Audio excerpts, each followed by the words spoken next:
Joan Jeffries as Marion Kerby, the ghostess with the mostess. Robert Sterling as George Kerby, that most sporty spirit.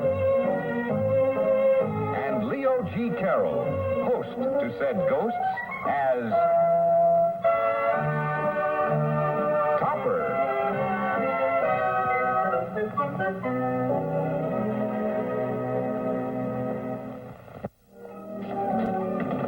Kerby. Mr. and Mrs. George Kerby, we're holding on flight 6. George, I can't help thinking I've forgotten something. Like what? I don't know, the house. Oh, George, I left the electric heater on in the bathroom. It's all right, dear. I left the bathtub running. Cosmo, here I am. Oh, so you are. You haven't changed a bit. Don't be silly, Cosmo. You've only been away from me for one day. Oh, you know... here we are.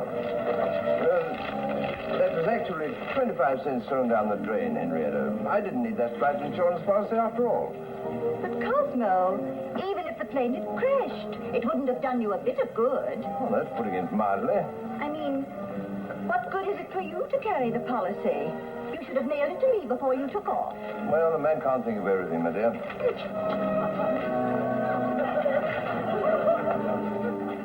Would you mind not doing your stem turns and Christies on my head, sir?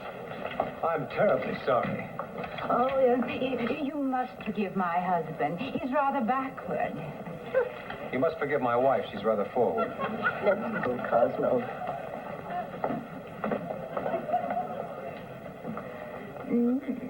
He's cute.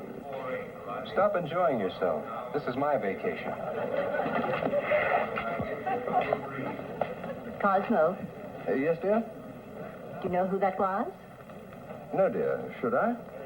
That was George and Marion Kerby. And they're the most dissolute couple in the entire community. Really? How charming. Let's have them to dinner one night. Not on your life.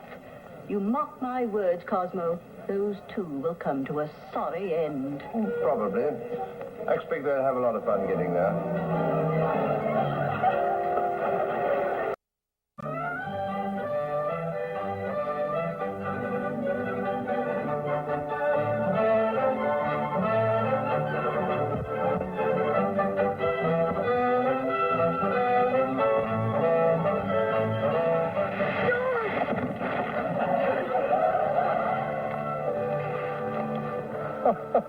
Forget to fasten your safety belt? Oh, what rotten luck. We must be miles from the chalet. How long do you think it'll take us to get back, George? Practically forever, without skis. Isn't that awful? I hate to think of you walking. Me? Let me have your skis, darling. No, just a minute, young lady. George Kerby, would you actually allow your bride to crunch through 50 miles of deep snow, fighting a blizzard attacked by wolves? Listen, Goose, you park yourself right here. I'll scoot down the trail to the ski patrol shack and come back with a first aid sled.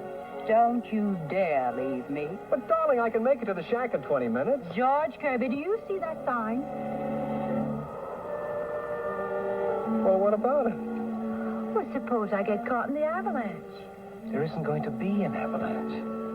Well, then, you stay here and let me ski back to the shack.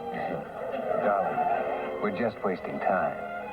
Well, for heaven's sake.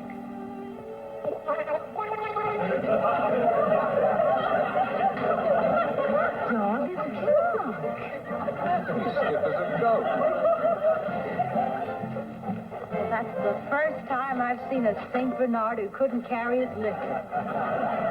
You're supposed to fight him with the stuff, George. No, but you'll have an awful hangover in the morning. You probably need a little of the hair of the dog. Give him an aspirin. Give him an aspirin? He's supposed to be saving us. Dog, you ought to be ashamed of yourself. Don't shout at him. You give him a headache. I'll give him a headache, all right. What do you mean coming on a job loaded to the gills? I've got a good mind to report you to the... What's what? That noise.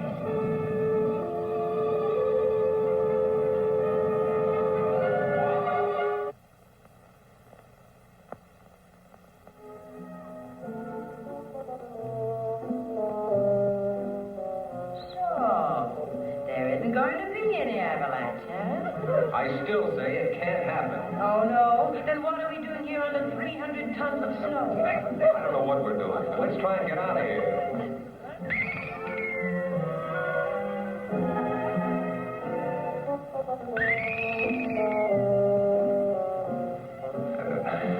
Now, don't hop at me, honey. It can only happen once in a million years.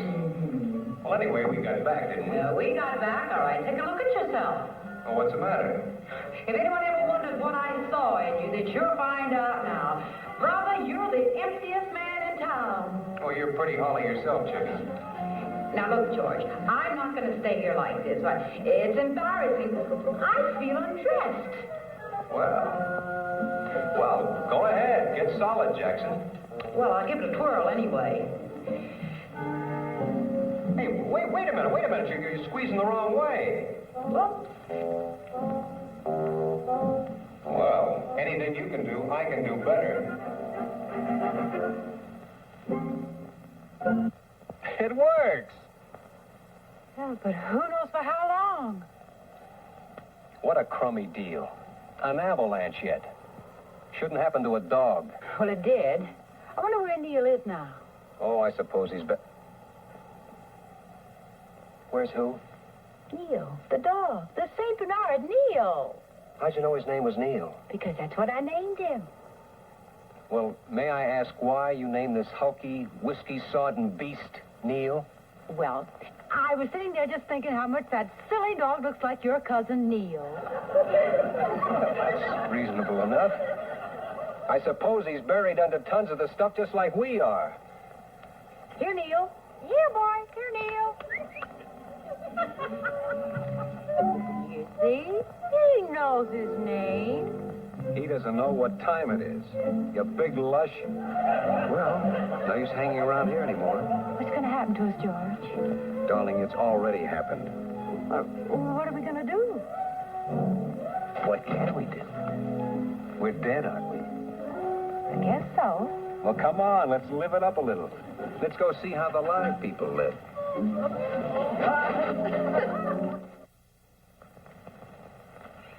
That was 3 months ago, Mr. Topper, and they never did find the bodies. Yes, but is all this legal? I mean, how can you sell a house if you can't produce the corpus delicti? Or is it corpi delictus? After all, if all you told me about the Kerbys is true, they were quite an irresponsible couple. They sure were, Mr. Topper. Exactly, and it's just possible they may be off on some merry jaunt somewhere and not dead at all. Oh, I don't care if they're dead or alive. They only made the first payment on the house, and our office got orders from the loan company to sell. I see. Then I may safely assume that the house has reverted to this loan shark. Loan company. Quite. And there'll be no question of future litigation. No, none whatever. Would you like to go inside? Well, perhaps we'd better wait for Mrs. Topper. After all, she's the one you've got to please, you know. Why, hello, Mrs. Topper. Cosmo, I just found out from Addie Stevens. Do you know whom this house belongs to? Yes, dear, the loan shark. Loan company. It belongs to the Kerbys. But- And you know what happened to them? Mrs. They were Topper. supposed to have died in an avalanche, but the bodies were never found. I wouldn't set foot in that house until they bring back the bodies. It's quite all right, dear. Even if they do show up, frozen or otherwise, they have no legal claim. It's positively ghoulish.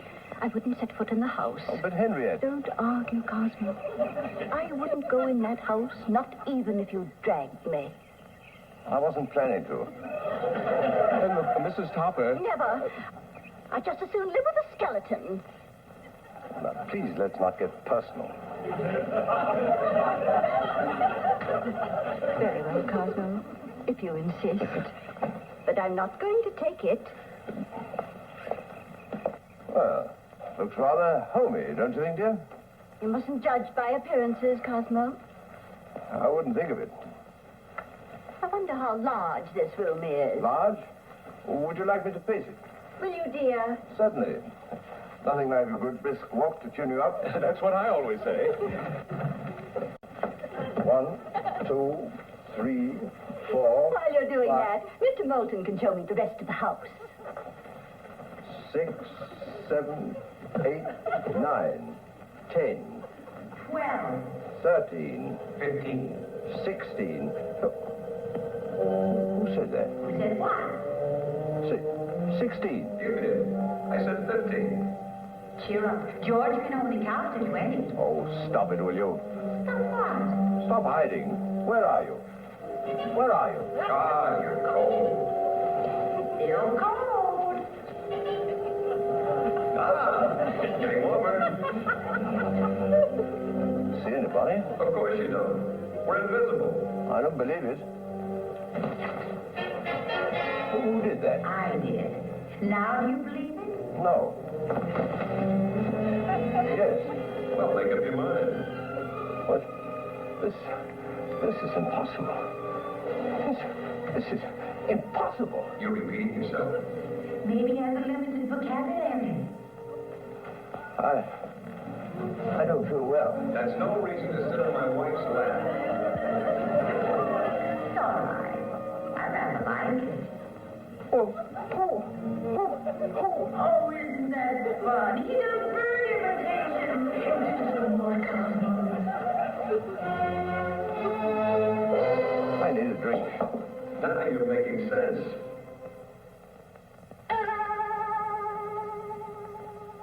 This way, old man, I'll have it for you in a jiffy.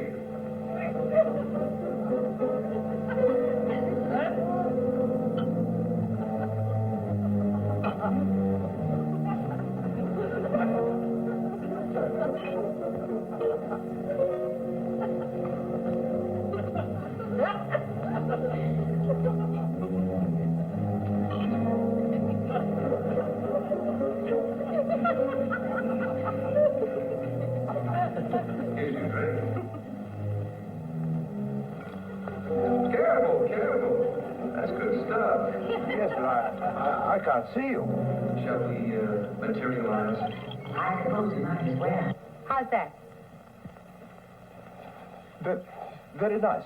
Well, here I come, ready or not. Well, now, I'm ready for a drink.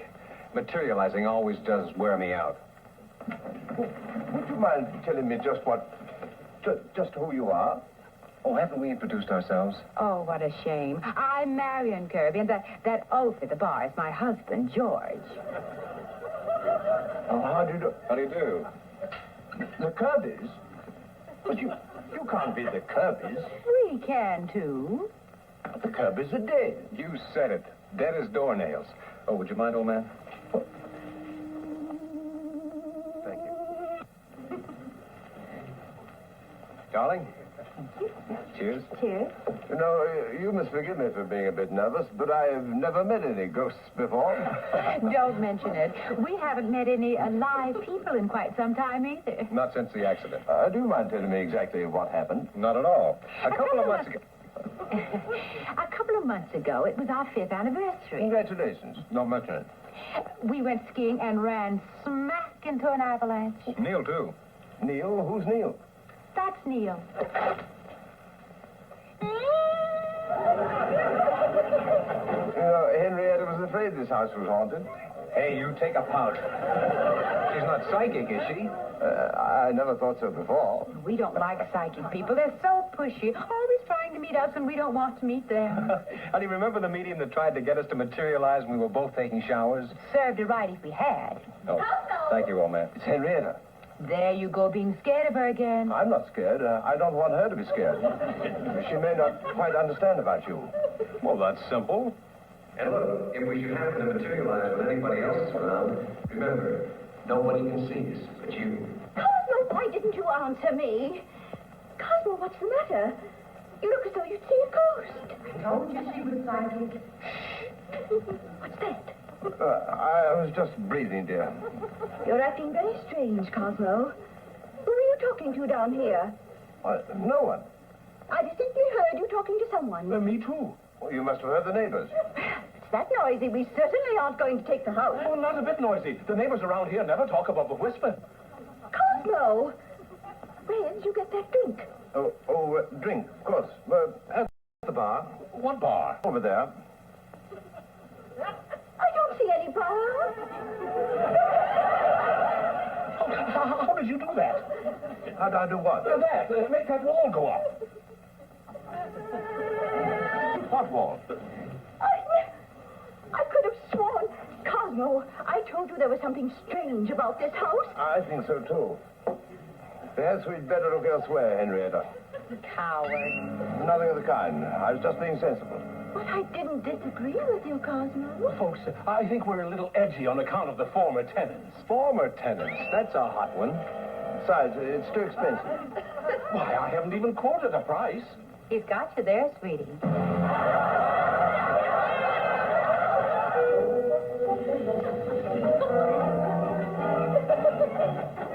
this the only one you...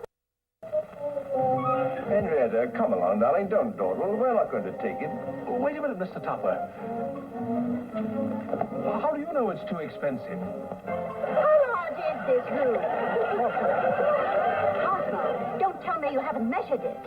But, Henrietta, what on earth's the use if we're not going to take the place? I haven't made up my mind one way or the other. I want to look at the kitchen. Yes, but...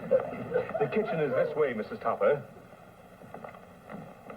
Cosmo, this time measure the room.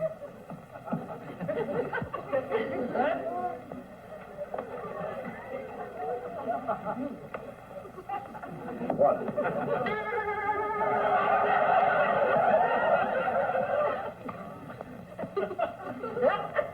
One.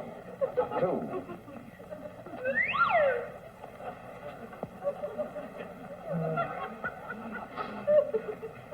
Cosmo. Three. Please don't interrupt. You're not happy. That's not true. Don't contradict. If she says you're not happy, you've got to be miserable. Look, would you two mind very much dematerializing, or whatever you call it? You do want to have fun, don't you? Well, yes, but... Then it's settled. Well, it may be too expensive. You leave it to us. Cosmo! I don't know what Mr. Topper will think. I never heard anything so outrageous. Is something wrong, dear? Do you know what they're asking for this house? Outrageous. Let's go. I haven't told you yet. Pay it, Tom. We'll make you young again. How much is it? $28,000. Out of the question. Teach you to laugh. A million laughs. After all, Mr. Topper, the Kerbys agreed to pay almost twice that amount. We did not. They did not. Huh? How do you know? We paid 27. They paid 27. Cosmo, how do you know? Well, as a matter of fact, I looked up the deed in the county clerk's office. Stout fellow. When did you do that? None of your business. That's Stallion. Well, I might have been mistaken, but... Cosmo, I never thought you could be so smart. You must have looked it up before you came here. I ought to report you to the Board of Fair Trade. See what happens, Topper? You've only been with us 10 minutes, and already your wife's beginning to respect you. Think what would happen in 20 minutes. Well, if what you say is true, I could cut the price a trifle. I'll give you 20,000. 20,000? What's more, that's for the furniture. Cosmo, I'm not sure. I'm sure. Not a cent more. But, Mr. Topper, a house in this condition... It's in terrible condition. It's in terrible condition. What? Carry the back and starting the scale. George, get busy. Plaster starting to scale. Where? Over there, on the mantel. Over there, on the mantel.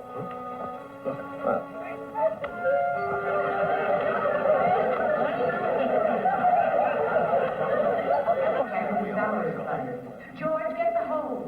And take Neil with you. Why, the cellar is flooded. That I know isn't true. I'll show you how wrong you are. Look, I'll make a deal with you. If it isn't flooded, you get your 20,000. If it is, the house goes for 16. Mr. Topper, you've just lost yourself some money. George, they're coming to the cellar. Get the hose out of the way. This way. Is it okay? I said it was a deal. Okay. All set, Topper.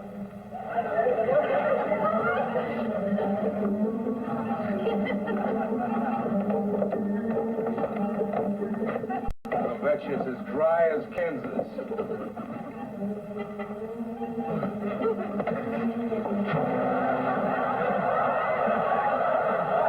Did you do that?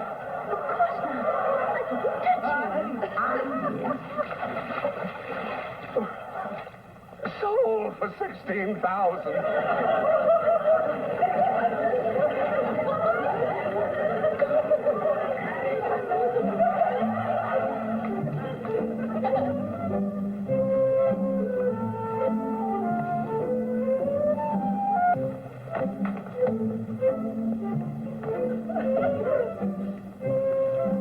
No wonder you didn't have time to measure the room. Oh, Cosmo, you're wonderful. Oh, there's nothing really. Let's go home and start packing right away. What is it, dear? Something else wrong? No, everything's fine. Goodbye, darling. Till you move in, old man. Henrietta, I'm beginning to feel young.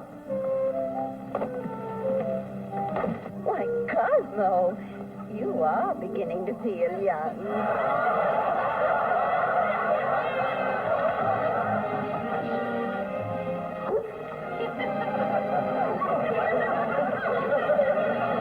Let's give him a Bromo and put him to bed, honey.